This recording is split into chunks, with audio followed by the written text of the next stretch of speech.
Welcome, everyone, to another episode of Transitions in Leadership. This is a professional development opportunity for ATHE. I am Omiyẹmi Artisia Green. I'm the professor of theater and Africana studies at William & Mary, and I'm the vice president for the professional development of ATHE. This afternoon, we are here with Dr. Harvey Young. Dr. Young is Dean of the College of Fine Arts at Boston University, prolific author and editor of 10 books with an 11th in preparation, that is Phenomenal Blackness. Dr. Young is also a member of the College of the Fellows of the American Theater. Please welcome Dr. Young with us this afternoon. Hey, I'm happy to be here. Thank you so much. Thank you so much. And so the way this works is, you and I will have a conversation on leadership and what it means to be a leader in today. And so I'm going to start with my very first question, which I generally ask of all the participants, which is, tell me a little bit about what inspired you to the current role that you have as a dean right now. If there were specific steps that you have taken to prepare for the role, and then we'll get into some other things. Yeah, I would say that, a lot of it's kind of incremental, right? So you are part of the life of a department. And the way I think of it is that, we all have an obligation to help out and to support and to lead when called upon, and in some cases to volunteer to lead when there's a gap. And that's been my experience, right? So I served in a variety of capacities previously in the Department of Theater at Northwestern, where I began my career. And then it just kind of led to me becoming a dean. Along the way, were there invitations to leadership? Yeah, I think there's consistently been invitations to leadership. In some cases, there were expectations of leadership. So what I mean by that in terms of the steps of the journey, I began as, initially, I think that the way you can think about this is within a university structure, you're on committees, right? So we're all like on those committees. You're in the committee to look at the curriculum. You're in the committee for graduate admissions. You're in the committee for, to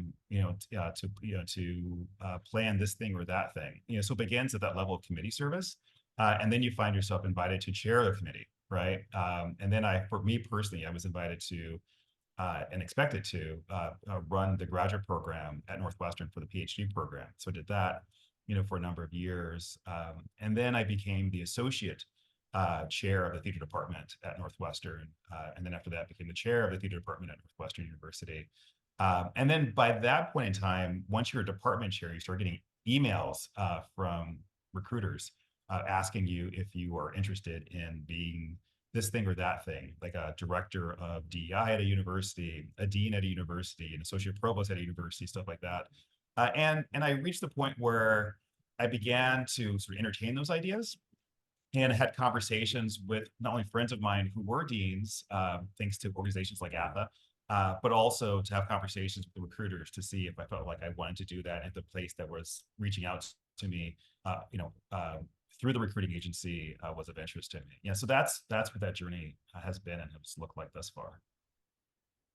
Talk a little bit about what mentoringship looked like, or if it played a role in your leadership trajectory. Yeah, are there models? Sorry, go for it. So I'll let you finish your sentence there. I was going to say, are there models, are there footsteps that you're following in, or particular shoulders that you're standing upon? Yeah, so I would say that in terms of biography, I'm a little brother. I have an older sister who's 5 years older than I am, who does nothing like what I do. We work in different fields, but I've always felt like, it's helpful to learn from people who are, a few years ahead of you, right? So it's not like a generation ahead of you, but it's people who are just, a few years, more time into whatever that is. So I've always done that. I've always looked around and sort of talked to people who were department chairs to see what their experience was like as a department chair. To talk with friends of mine who became deans, about what that experience has been like. Certainly within the ATHE infrastructure, like Harry Elam, has been like a massive resource, as he's like played a number of administrative roles, at Stanford, and now he's currently the president at Occidental College, rather. So Harry's been great. Patrick Johnson, served as the chair of performance studies at Northwestern University. He was a great resource as well. Tracy Davis, Susan Manning, who were directors of graduate studies, as had Sandra L. Richards, right? So there's a lot of people that I've had a chance to sort of talk to about what their experience has been. And in some cases, you're being in the room, like you're on the committee, and you see the leadership model, and you try to copy the things that work really well, and you hope to fix the things that don't. In addition to mentoring, what about any leadership development programs? I understand we're both a Harvard faculty fellow and a Stanford faculty fellow. Can you talk a little bit about what, if any, role leadership development programs played in your career? Yes. So I've made use of all these conversations like this, right? So when ATHE, or the American Society for Theater Research had conversations tied into for directors of graduate studies, for department chairs, I attended all of those. Again, just to learn more, and the hope was that there'd be some level of repetition, because if I heard things repeat, then I felt like I was gaining an understanding of what the job was, if that makes any sense. So I did that. At Northwestern, I participated in the academic leadership program, which is a program across the Big Ten. And that's for people who are entertaining ideas of stepping into deanships or provost jobs, right? So that was a great opportunity to go and you were mentored, through a structure. There's a small group of people. You travel to different Big Ten colleges. You meet presidents and provosts, and they talk about what they do. And I realized in that moment that and deans as well, but more presidents and provosts, which was the rarer thing for me. And I realized I'd never actually had the experience of sitting down talking to a president about what they do. Right? Oftentimes, when you're at a university, a president just kind of comes in and is like the overall host of an event. They should kind of glad hands and sort of works the room, then leaves. But to sit down with a president, to sit down with a provost, and to get that perspective of what a university is and how it works and what kind of interested them in their career path, I found fascinating. And then there's all sorts of things you gain access to that you normally wouldn't have access to as a faculty member, like the general counsel of a university, right? And what their office does. So that was something where it demystified the process.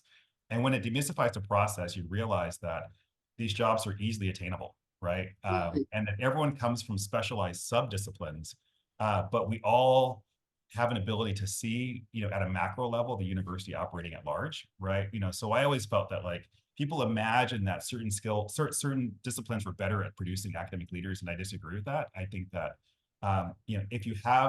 if you're a department chair, a DGS, or other leadership role, you already have that lens and inclination, and it's just a matter of spending more time doing that work and then expanding your own natural interest.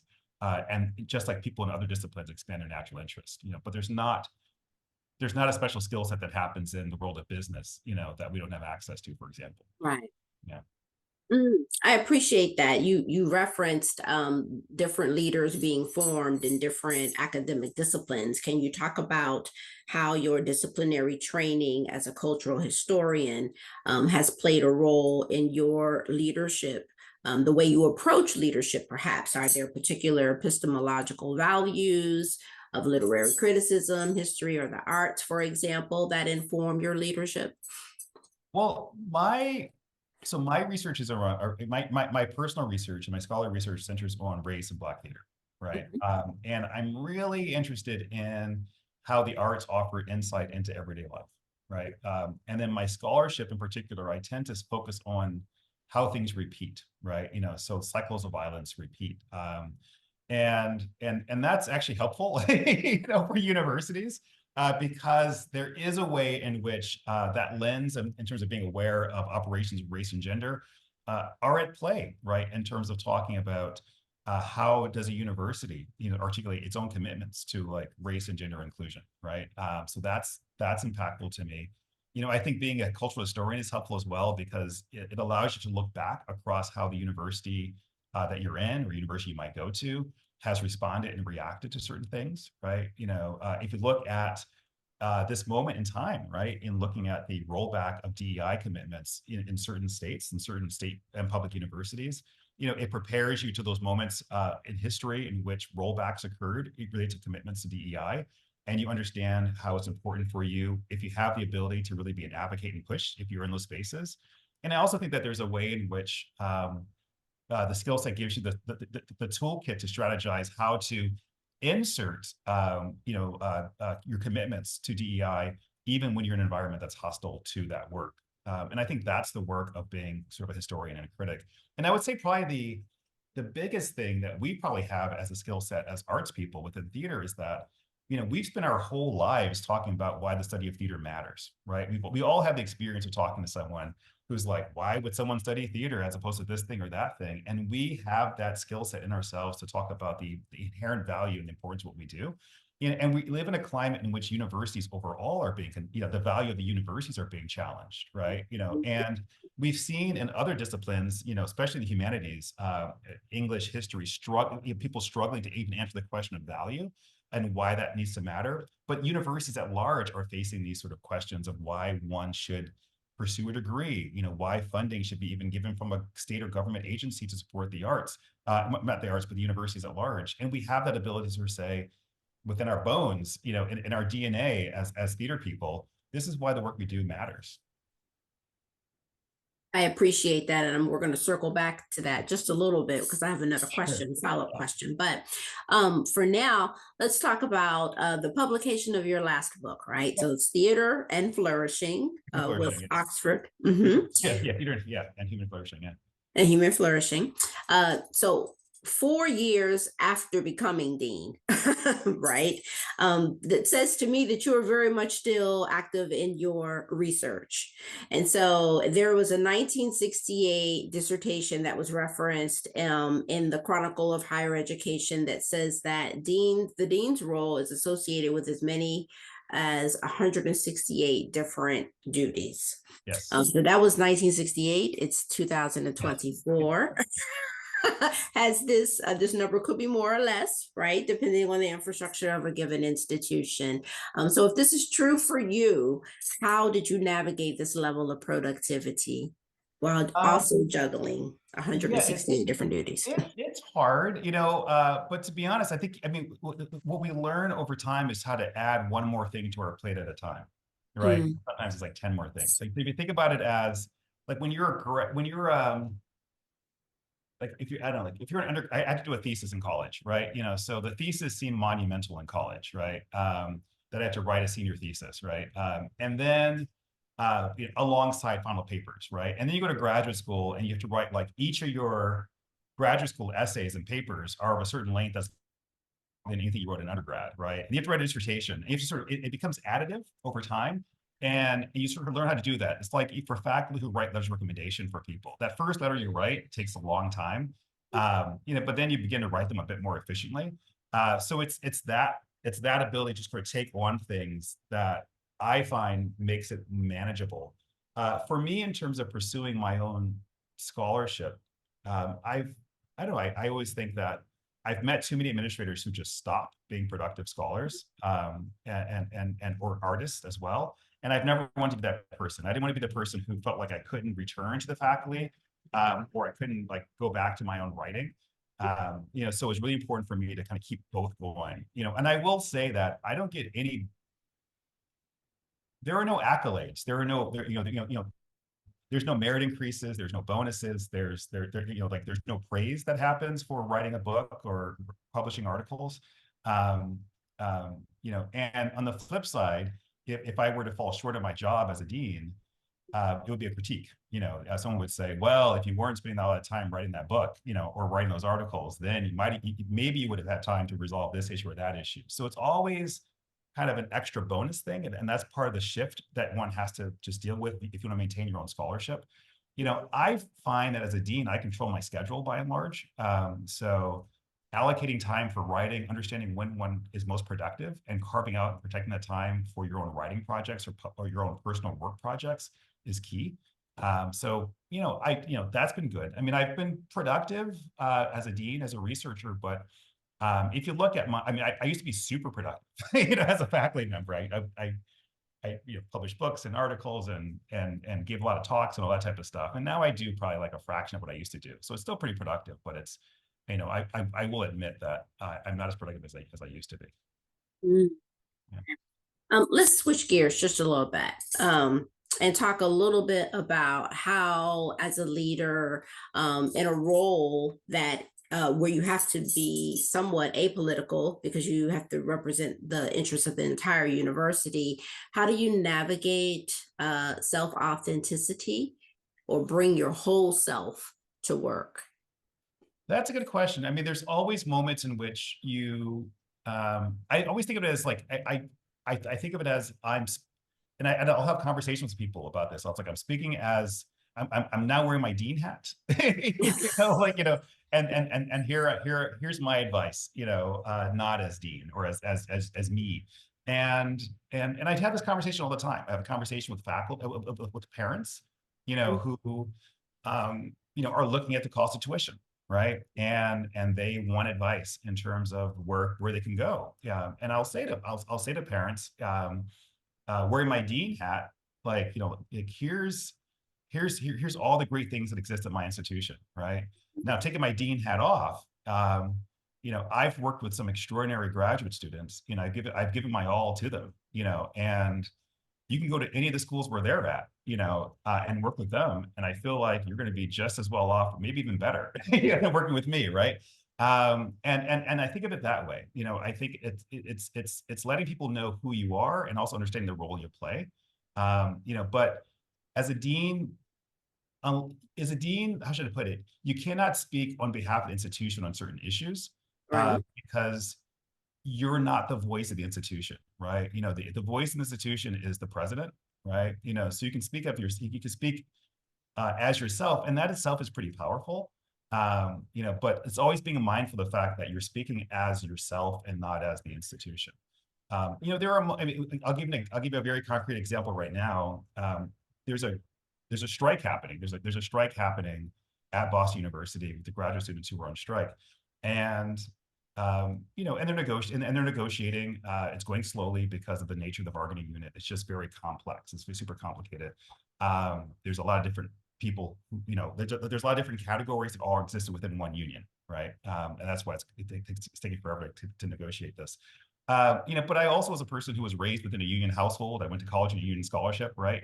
So like my day, literally today, is navigating that, sort of like what is my own experience of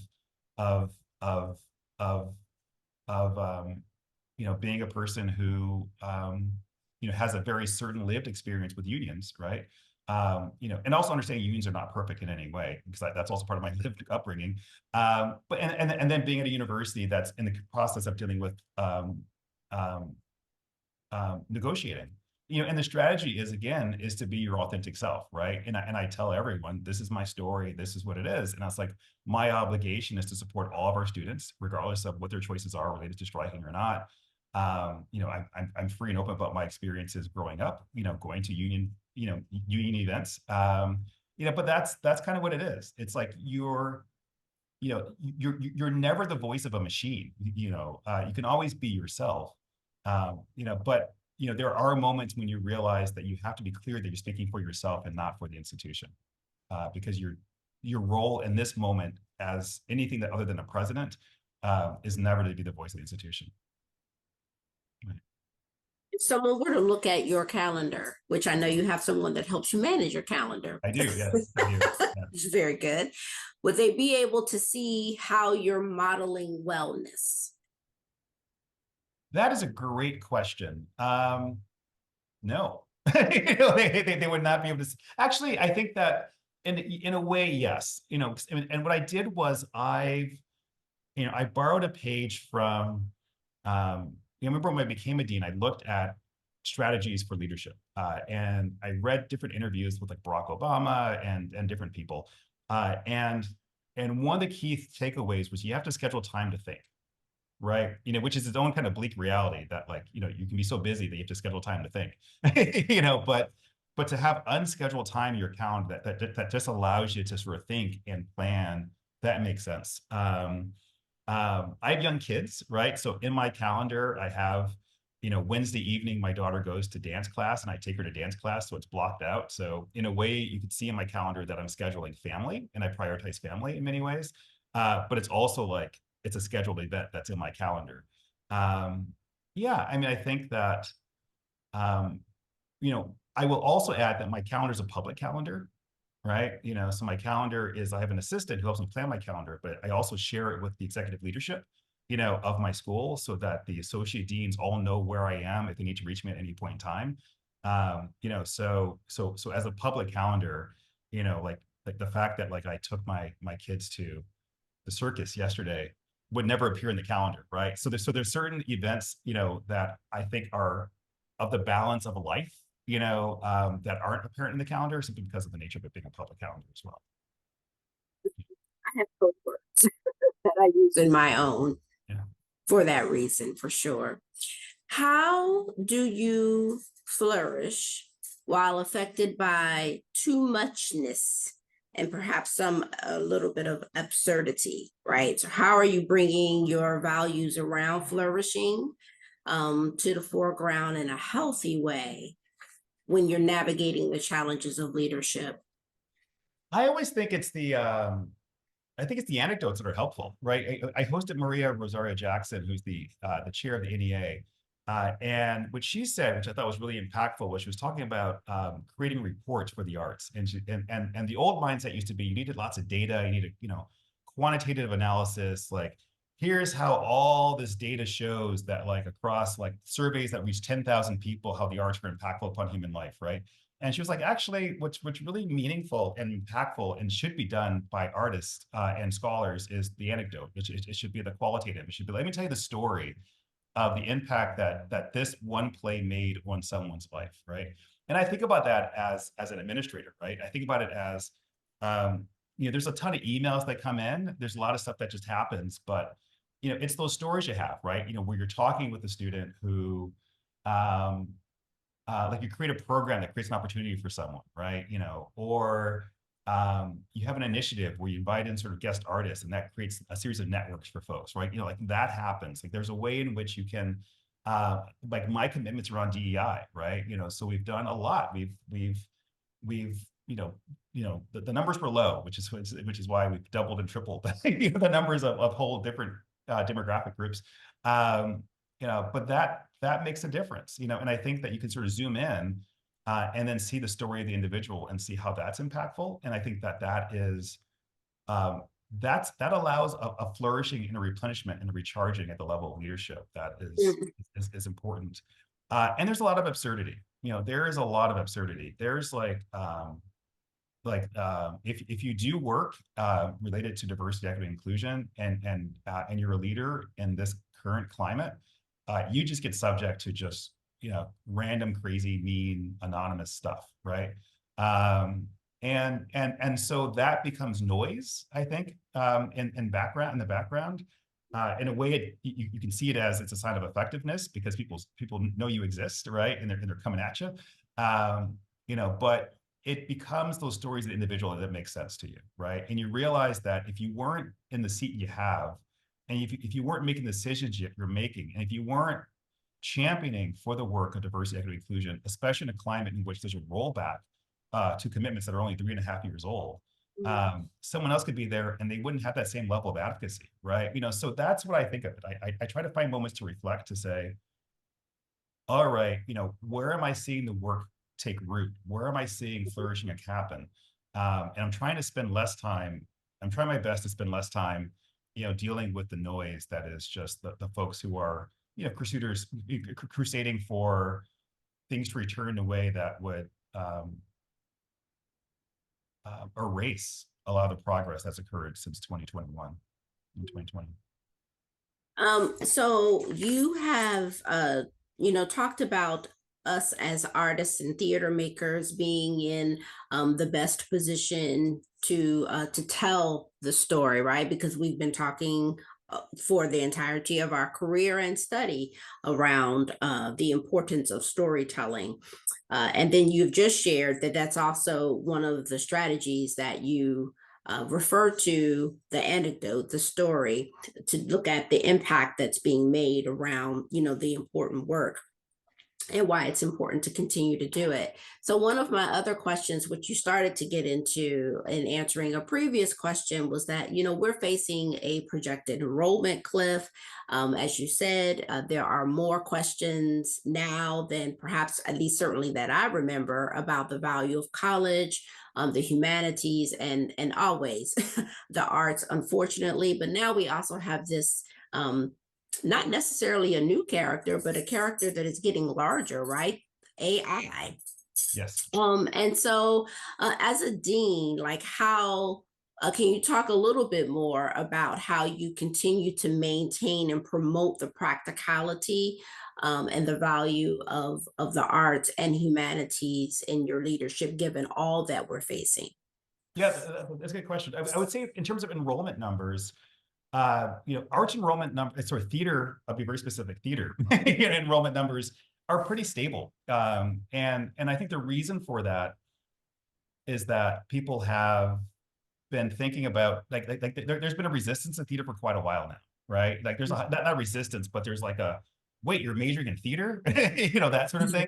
And whether it's 2024 or like 2000 or like 1980, right? People are still asking that question. So there's kind of a built-in resistance to that level of skepticism, which is different than the resistance, the built-in resistance, which I think doesn't quite exist for English majors and history majors, and that's why you're seeing those declines occurring quite dramatically, right? So within a lot of departments of English, you're seeing a shift from English studies to creative writing, right? So it's like that's where the loss is happening. So the silver lining, right? For theater folks, right, is that the numbers are usually pretty stable, right? They were never a huge number to begin with, but they're also not but they're not declining faster than the humanistic disciplines in like English and history. Let's put it that way. The challenge I think is administrators who are facing budget, university level administrators who are facing budget declines, like looking at like a loss of a decline of enrollment, and they're taking out on the arts, right? So even though the numbers for admissions don't support it, they're saying, well, we need to figure out how we're going to reduce our expenses overall. Let's cut funding to the arts. So in the UK right now, there's a lot of pressure that's hitting UK universities around governmental support, for arts programs in particular, theater and performance studies especially. So I think that there's not a narrative around application numbers for theater. However, there's concern around administrators who take it out on the arts, right? Because they don't understand what the arts are. For AI, I think it's incumbent upon all of us to understand how AI impacts all the disciplines. It's not going away. But what does it look like in theater? That's the question. So I need to figure out, like, what is that measure? I don't see any of us like racing for the AI play, right? I don't think that's going to happen anytime soon. And we're in fields where like the writer skills have already sort of thought about how to think about the use of AI, that artists as a toy, but producers as a toy and a tool, but producers cannot, So I think that is something that we're actually seeing our industries, our unionized industries, supporting the appropriate use of AI that's in an arts-friendly manner. I think for music as well, I think trying to figure out what AI will do for composition is really important. I would like for composers to use it as a tool rather than programmers, to become composers in that same way. So that's an open question. But I feel like if we don't move toward technology and in theater performance studies to sort of embrace it and to consider how it can be applied, then we're sort of surrendering the role of technology in the arts to people who are in engineering and computing and data sciences, and I don't want that to happen. I served in the think tank for the Doris Duke Foundation, and they just announced this, I think a few weeks ago, and they're trying to figure out how to fund work and collaboration between arts and theater and performing arts programs in particular, and technology, right? With the idea that the money would actually go to arts units rather than toward engineering and computing science, zones. So I think that there's funding that's there, that's available. It's just a matter of people wanting to step up and do that work. Elizabeth Hunter over at Washington University has done great work in terms of bringing together performance and technology. Jim Parker Starbuck has done some work as well. That's really great as well. So I think we're seeing more and more of that, but we need more people to move in that direction, especially as leaders, I would say. One of my last questions before I open it up to to our guests is, can you name some of the tools that you think should be in the toolbox of the aspiring academic leader? Right, that person who might be aspiring to become a chair or a program director, or who has been a chair and program director and now wants to move into other forms, or higher forms of senior leadership. What are some of the tools that should be in their toolbox? Yeah, I mean, I would say that, within the skill set zone, it's going to be, I've always thought that people who, if you think of it as, I think of it as service. If you think of it as service, like, here's how I'm helping out someone else, and I'm of service to that other person, or group. I think that's a healthy strategy, because there's a lot of leadership that's like people sometimes see like the fancy part of it, right? Someone walks into a busy room, wearing, business attire, whatever, spotlight on them, but there's a lot of stuff. There's a ton of meetings. There's a ton of curricular review. There's just a lot. There's a lot of behind the scenes things that are in no way glamorous at all. But you're really supporting community, right? And so I think of it as like, if your skill set, if your mindset is how can I be helpful to other people, that's really key. I will say that developing, and this you get better at it the more time you spend at it. Developing like a thicker skin is helpful, because there are moments where you will make decisions that are critiqued by others. You just want to be able to not take it personally, because you're working as best you can. And then I think that, I always try to use ethics as a grounding zone for me. Like, I always ask myself, am I doing what it strikes me as being the ethical and the right thing to do? Mhm. Right. So, when I'm conflicted on something, like, trying to use ethics as like as a pathway. And that's worked for me, because it's like, even, because I felt like, even if the decision was unpopular, if I could stand by it because it was the right thing to do, right? Then you're going to be okay. But you want some sort of like, philosophy or guide. Ideally that's like, not anchored in ego, but like anchored in like, what's the right thing to do in the circumstance? Like, what would you hope, if it weren't you, someone else would do as the right thing to do? That's a good thing to do. And you'll find yourself sort of, people will be happy with you when you make decisions in your favor, and they will be unhappy with you when they don't. That's just how it goes. In a previous session, I quoted a passage from a chapter of a book called So You Want to Be a Dean. And the chapter was titled Narrating Administration. And it says that the roles that prepare faculty to administer also prepare them to minister. So we Yes, indeed yes. learn to manage, distribute, organize, but also to care for and attend to. And so your comments about leadership being a form of service are right in line with leadership being a form of ministry in this regard. I want to open things up to, thank you, Beth, so much. I want to open things up to our guests and give you an opportunity to ask Dr. Young any questions that you have.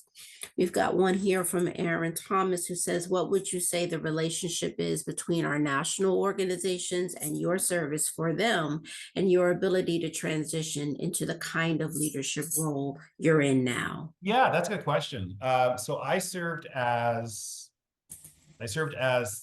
was Black Theater Association president, and then I served as the vice president for conferences for ATHE, vice president for research publications, and then ATHE president. And then I served on program committees for ASTR, and then I was in the executive committee for ASTR as well. Yeah, and I think those are really helpful. I mean, because it's like what those do is they give you the skill set to talk to people who are differently minded, right? Especially when we look at ATHE, where there's kind of competing interests across focus groups. So I think that was helpful. you're planning, you're building. A lot of it's volunteer labor. It's all volunteer labor, right? So it's how are you working at the level of mission and vision, to kind of move things forward. I think that's really helpful as well. In terms of making it relate to and understandable to the search committees, they can see that, right? So you can say, in addition to serving in these roles with my university, I also, played this leadership role with an organization that, I wasn't leading like X number of dozen or less faculty in my department, but I was also working with sort of faculty who represent universities from across the US, this mattering countries around the world. And we all work together to talk about what does tenure look like for the arts? How do we sort of address these sort of these big scale issues? How do we think about sort of engaging Congress even, for arts funding? So that's helpful, and I think it's really reasonable to say, and I put it on my CV, I list my leadership as, I have my academic leadership, but I also have these admin positions such as the ATHE and ATHR positions, because in my mind, they go together, right? It's all part of the same story. We have another question here from the main bill. I was wondering if you could talk a bit about followership. How do you go about cultivating active, collaborative followership among diverse stakeholders? And how have you dealt with toxic followership?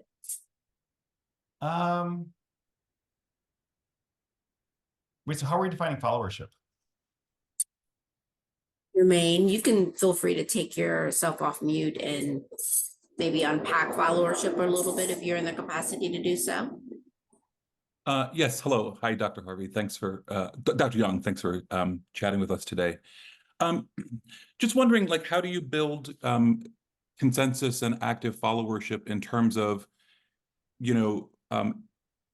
thinking of leadership as a system, that we're only our strongest leaders when we have our followers both and our teams both pushing us, encouraging us, healthily challenging us. How do you cultivate an environment that remains in that collaborative spirit, and perhaps deal with elements that are perhaps not interested in being part of that follower leadership cycle? Yeah, it's tough, right? I would say that most universities, I'm not sure about all universities, but all the universities with which I've been affiliated, have anchored themselves, or at least they've said, that they're led by faculty governance, right? At the university level, right? And they vary in some places, because some places they say it's led by faculty governance, and you find out the president just dictates everything, and so it varies by institution. But I really do believe that, like, for the work that I do, everything requires faculty buy-in and support, right? So I can't create a program without faculty support and buy-in. I could cancel a program, technically I could suspend it, but to actually formally, not create too much drama, it requires faculty sort of consultation, buy-in, and then ideally a vote, right? So a lot of it is in dialogue and in conversation. So what I do is I spend a lot of time just in conversation with people. So I do a few things. One, I have lots of coffees. I have a ton of coffees with people, and it's just to have conversations about how are things going, to get to know people as individuals, right? So one example like we had was that I wanted to create a BA program. I run the School of Theater Visual Arts, the Theater Visual Arts and Music, in addition to some other units. So I wanted to create a BA program in visual arts, and we only have a BFA program in visual arts, so we only had one then. And I went around and I was talking to some of the faculty in visual arts, about a bunch of coffees. I was like, "Tell me your story." They told me their story, and a good chunk of them were all people who had BAs in visual arts, like BA in painting. And because their parents wanted them to major in this thing or that thing, and then they got to college, changed their minds, and they studied the arts. But then when I arrived here, everyone's like, the thing that we're known for is a BFA, So I was like, well, I don't believe in being a gatekeeper. I don't believe in like being a person who like would deny yourself from having the same opportunity, like a younger version of yourself from having an opportunity to sort of become you, right? And so I brought it to the faculty, and I was like, how do you feel about this? And they're like, well, no, I don't really, we think it's, like, this is not what we do. And so then I was like, hey, can those of you in the room here, if you have a BA in painting or visual art, raise your hand. and nearly half the people raised their hand, right? And they looked around and they were like, oh, I thought I was the only one, because the other part of faculty life, as we know, is that, you know, we know each other as colleagues, but we don't always know that much about what people do and what their stories are, right? And that flipped it, right? That flipped it. And then that faculty, without my involvement, decided to go ahead, and then, because they knew I was interested in it anyway, to create a BA program in visual arts, right? Which is now the most competitive program that we have, you know, like in our school. And so it was a way in which it wasn't me saying, we're going to do this thing. It was actually talking to folks, seeing if there was interest in it, saying how, what I'm trying to do is to kind of acknowledge my own respect for our current faculty, you know, and their journey that they traveled. And that's how I went from having like minimal support for something and kind of built support for it. You know, there's a lot of competing interests that exist within a college. It's the same thing applies if you're a director of graduate studies or a department chair. There's a lot of different competing interests. So I always tell my team, it's like, you know, sailing a boat in the waves, right? You know, it's like, you can handle a certain number of waves, you know, but there's a point where too many, you're gonna get knocked over, right? You know, so it's always being mindful of like, when you have those people who are, I guess, the anti-followers, who I don't put the language, you know, like those people exist, right? And sometimes you can't face them all at once. Often you can't, because you're going to lose. You know, so it's just trying to figure out how you're going to navigate a moment, and say, I will address these issues now. These other issues will just have to persist. You know, because I need to actually show the community how we're trying to proactively fix problems in order for buy-in to occur. You know, so that's the part I would say that, like, sometimes you walk in as a leader, you think, I want to do all these things that are going to be transformative, or these problems that need to be fixed. You know, but you realize you need to sort of temper it and then pace yourself in order to kind of get people on board to sort of see what's happening. And the last thing I'll say is that I'm a real believer in repeating myself. You know, I believe in like saying something multiple times, many times, you know, again and again, so no one's shocked by it, right? You know, it's a way of preparing people for, you know, how I'm thinking and where we're going, you know, so that nothing comes as a surprise to anyone. You know, so I think that's helpful too.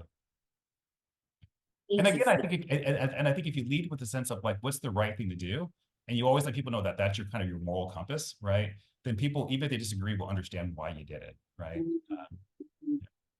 Or how this move is aligning with the institutional priorities, right?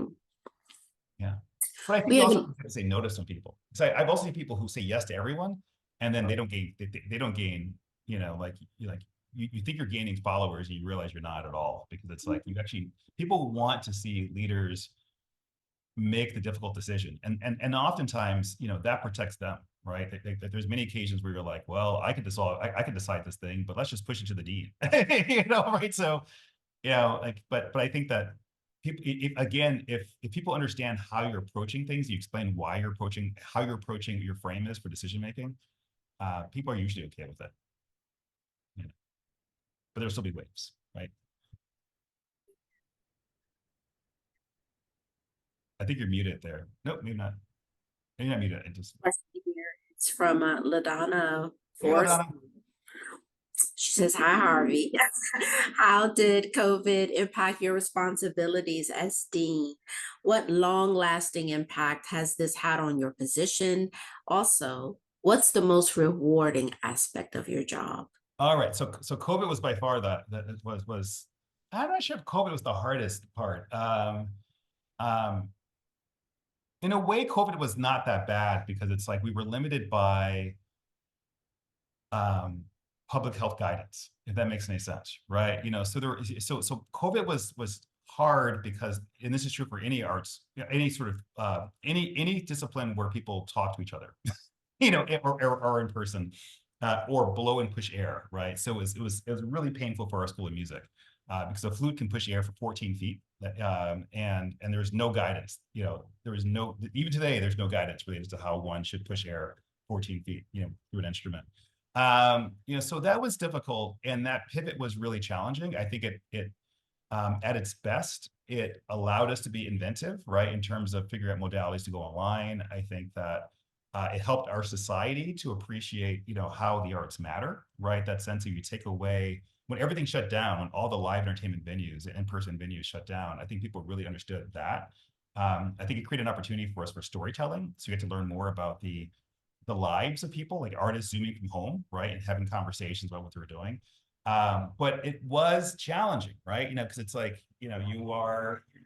your job is to, as an administrator, your job is to keep the institution. I'm upstairs. Corn just hot there. But your job as an administrator is to kind of keep the institution afloat, right? And it's hard to do that. And it's hard to to create theater when people are wearing masks and have to be 6 feet apart and all that type of stuff. And then how do you return from that? So it was like everything you need in terms of psychology. That skill set was needed as well. It was public health. Lots of communication skills were all needed. And that was hard. It was really difficult. It felt like each day was like 3 days. I will admit. I feel like I've been dean for like 7 years. It feels like 10. Because of that. But then there was this moment where, like we're going to graduate this year we're graduating our undergraduate seniors, right? And those undergraduate seniors came in fall 2020 at the height of COVID. No vaccines were available. It was hybrid classes. They were wearing masks. There was social distancing. They came to a college, but they came here that semester. They'd live in dorms where there'd be no visitors at all. And against the backdrop where all the arts were shut down, right? Broadway was dark. And that class is graduating this spring, like next month. And so what I find hopeful about it is like the fact that there's this group of people who, against all odds, right, were like, I'm going to study theater, even when there's no theater profession out there, even when there's not a vaccine that's around, even I don't know when this vaccine's going to go, when COVID's going to go away, and that gives me hope, right? Because I figured like that class we're investing in, what are they going to do? It's going to be kind of amazing. So that is what I find really extraordinary about COVID. Now, in terms of, what was the last part of the question that LaDonna asked? What's the most rewarding aspect of your job? I think the most rewarding aspect has to be honest, it's like creating new programs. Like that's what I find really, really, really super exciting. It's the idea of like creating opportunities for people, right? So, and that's something you can do at the scale of a dean that I couldn't do as a department chair or director of graduate studies. Was I could actually sort of raise money and then put resources into initiatives and new programs, and then watch them like just develop, right? So we created like a visual narrative program around graphic novels, which brings in more artists of color than apply previously to our printmaking or our painting program. We're doing investments around social justice in the arts as well. So those are all things that you can do. Like you can really like raise money and put a large chunk of it toward these initiatives, and then watch them grow, right? So I think that is really satisfying. You're not always just being reactive to the university. You have the chance to actually sort of, work with other people in a collaborative manner, create new ideas, raise money to support it, and then watch it happen. That is that's a wonderful, I was going to say that was a wonderful way to close. However, we have another question. And this question is from Aaron again. I recently read your great chapter co-written by or with Jocelyn Prince about Hunk for Justice Chicago. And maybe you've already answered this in your answer about your calendar, but I was wondering what rest looks like for you as a dean. Well, I will admit I get energy from writing, which is oddly enough like research is my hobby, which which I find enjoyable. And the hard part when I first became dean was that when you become a dean and a department chair to a certain extent, but certainly when you become a dean, you're trying to avoid things being misread, right? So shorter communications and memos are really good ways to go about things, right? But that doesn't work well for writing a book. like writing a sentence in the most efficient way possible, that defies ambiguity, is quite different than my personal desire to talk about the resonance and the slippage and all that type of stuff that exists within like culture and performances that echo, right? It's like I really love the play and language that you can't really do in a memo. So I find my recharge, my rest is actually from being able to do that work. The Jocelyn article, that article was something that I was actually encouraging her to write herself. And she wanted me to work with her and co-write it, but I was all along, I was just like, Jocelyn, like this, you can do this entirely yourself, right? And that was a good experience, collaboration, because Jocelyn's a good friend of mine. She's a former student of mine. And so it was just great to be in dialogue, you know, and I do believe in co-authorship in that way. I think it's a good chance to be in conversation and in dialogue with folks. And it allows us to overcome like whatever, I don't know, weird elitism that exists within some theater scholarship sometimes, where it's like we imagine everything has to be solo authored. There's real joy in actually being in conversation with people. It's also why I like editing so much, because it's like you're in conversation with people. So you're part of a community. You're not just by yourself all the time. Yeah, but I mean, but the way I I have a work trip coming up on Wednesday, but I'm going to carve out 2 or 3 days to do some writing. And I mean, it might look bleak to many people, but the idea of just like sitting in a hotel room for 2 days writing is going to be a lot of fun for me. Yeah, so that's what rest looks like for me, oddly enough. Erin loves that answer and thanks you. And I appreciate that answer. I appreciate hearing an administrator talk about how they can appreciate how community is built through co-editorship, which is, you know, really important around matters of tenure and promotion when these questions come up around, well, who did what, right? And how do we evaluate that? Harvey, I want to thank you for your time with us this afternoon. Hey, my pleasure. Any other questions in the chat. And so I want to thank our guests for spending this time with us and just look forward to the next installation of Transitions in Leadership. We're talking now about how we're going to line up our next, about which guests, not how, but which guests to line up next.